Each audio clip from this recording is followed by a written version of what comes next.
Adlaw nga Sabado karon mga kaigsuunan, petsa 6 sa bulan sa Nobyembre tuig 2021. Ang pagbasa kinutlo gikan sa Ebanghelyo sumala ni San Lucas, kapitulo 16, bersikulo 9 ngadto sa 15.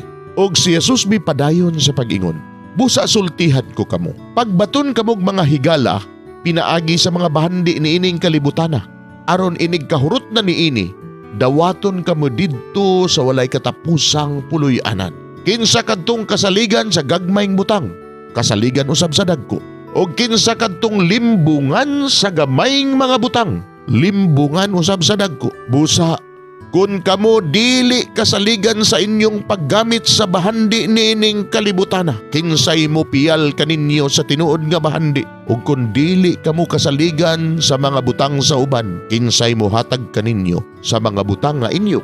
Walay tawo nga mahimong ulipon sa duha ka agalon, kay iyang dumtan ang isa, ug ang usa iyang higugmaon. Unungan niya ang usa, ug ang usa iyang tamayon. Dili kamo mahimong magpaulipon sa Dios ug sa salapi. Sa pagkadungog sa mga Pariseo niining tanan, ilang gibugal-bugalan si Jesus kay makisapi man sila. Mingon si Jesus kanila, nagpakamatarong kamo atubangan sa mga tao.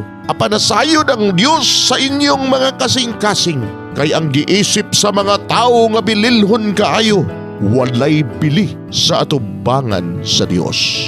Mga igsuon, ang Ebanghelyo sa Ginoo, daygon ikaw o Kristo.